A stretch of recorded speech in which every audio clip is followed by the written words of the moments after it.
What's going on, guys? And today I'm making a video about how to make tons of MT fast, reliably, and 100% authentic. Now the thing is, in 2K everyone wants MT, even when this game is completely dying down, so you can try out some really fun guys. And maybe you want some guy like, I don't know, Vince Carter, because Vince Carter, I used him in Gauntlet, is incredibly fun to use. Now let's check him off really quickly, and we're going to look up, let's say his Amethyst, because you don't have enough for his Diamond, because I believe his Diamond is the most expensive in the game. Now 140k about on average is a lot to get, and as you see in the corner I have about 16k. However, I do have almost 50 auctions running right now. I'm going to show you the outcomes. I don't have anything but my auctions. I have tons and tons of crap, so I'm going to be telling you how to make tons of money or tons of MT pretty quickly. So basically what I did to get that many auctions was I opened up a playoffs box, and I have to highly not recommend this option, because the thing is, it's 100% based on luck. It's not based on knowledge or skill, because the first playoff box I opened, I had 2 Anthony Davis current editions, and from that I made pretty much my money back on the playoffs box and throw in a couple other guys I pulled and some contracts and whatnot. But I did make a little bit more money, so maybe I made 2k MT, but that's 100% luck, and now I'm probably gonna be at a 5k loss. So never open up packs to try to make money off of it. Of course, you can always if you get lucky. Maybe you pulled a diamond, like my cousin a couple weeks ago pulled Diamond Westbrook, and he pretty much bought a brand new team because of that. But I mean, it's very unreliable, so I highly do not recommend this method. Maybe if you want to, just for fun, then yeah, and when the game starts off, that's actually a good way to make money. But anyways, let's go about my best methods. First things first, domination. I completed domination when the game first came out. That's always what I do first in my team, at least for the last 2 my teams. And I played in 15 and 16, is I just played domination. Yes, it's kind of hard. I always do very terribly against the first team, which is usually the Sixers, just because at the time my team is straight bronze and I have a trash silver. The thing is, though, once you get past them, you start getting better teams and better rewards, because around the Magic you can get Vucevic, who's worth a decent bit, then you get Kobe, who might be worth like 3 or 5k, then you can get a Porzingis or a Melo, make about 5k, Isaiah Thomas. The thing is, you rack up tons and tons of MT, not from just playing, because you have to have those MT rewards in terms of getting MT qualifiers to get those rewards. And I do have a video I made quite a while ago how to get a ton of MT in games, so you can go watch that. I'll put a link in the description. But anyways, do this for sure. This is easily the best way to make MT when you're starting off, because I know they gave away 2K pretty recently on PSN, and a lot of people are still pretty new to it. Play this to make tons of MT.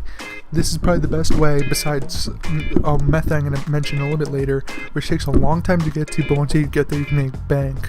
So up here, once you get to about these 3 teams, the MT and the East and West All-Stars, this is where you're guaranteed a gold player, and you can get Amethyst, even Diamond. Well, at the time I couldn't get a Diamond, there were no diamonds out at the time. You could have gotten so much MT, so that's a highly recommended way. Play domination, plus you get this Jason Kidd card, who's not the best but not too bad, and historic you do get a nice little Scottie Pippen card. But once again, you get all these nice cards, and also the thing is, when you beat these historic teams, these older ones, you have a really good chance of pulling out a decent historic player, and historic players are always worth more than current players due to their rarity, or at least pretty much they usually are. And even bronze historic players are worth a decent bit, so that's highly recommended for you guys to do, and that's my first method. Alright, step number 2 is definitely Gauntlet. So Gauntlet's pretty fun to play. It's just pick up basketball, and you can use anyone you want, and you just have 2 other players. So if you see right here, I have the MVP Curry, and I got lucky and actually got a Vince Carter card and Ed Davis.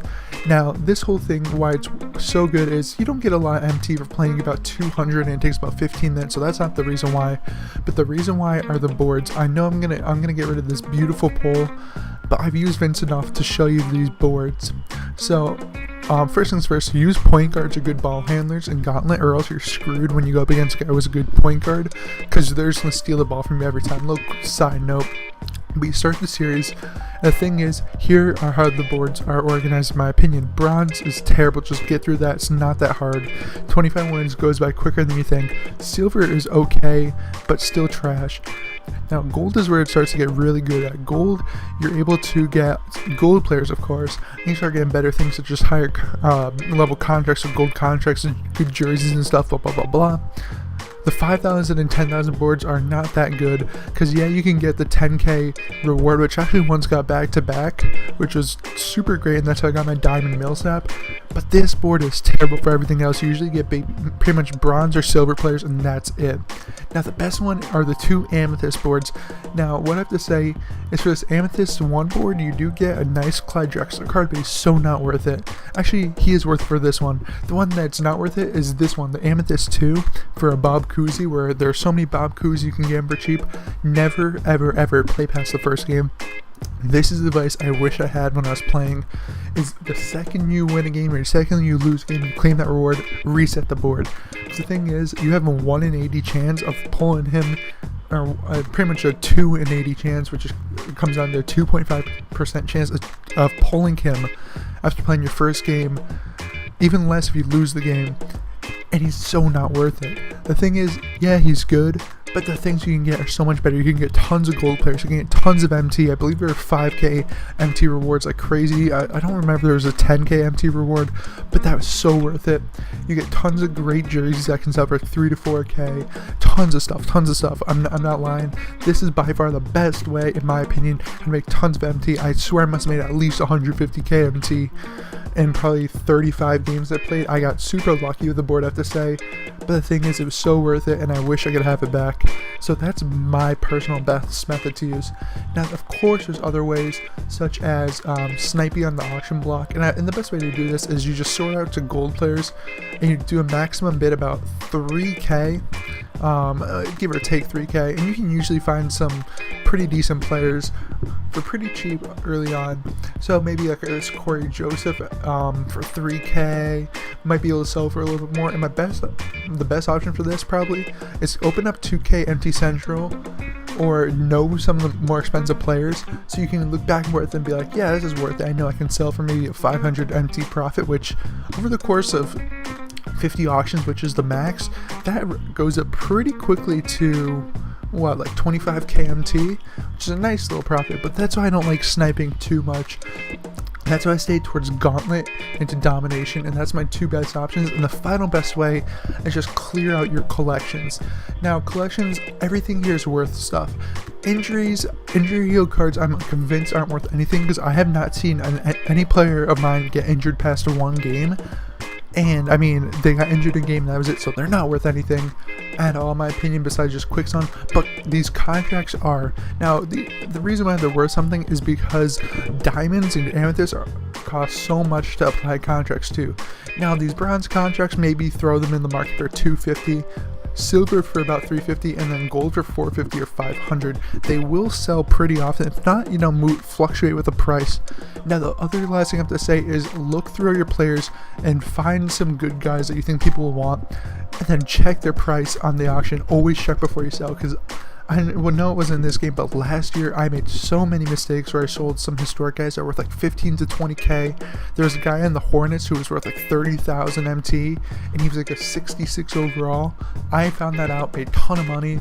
So I have to say that's the best method, because there are plenty of guys you can use, and I'll show you one giant way. It's actually under the historic collection, my bad.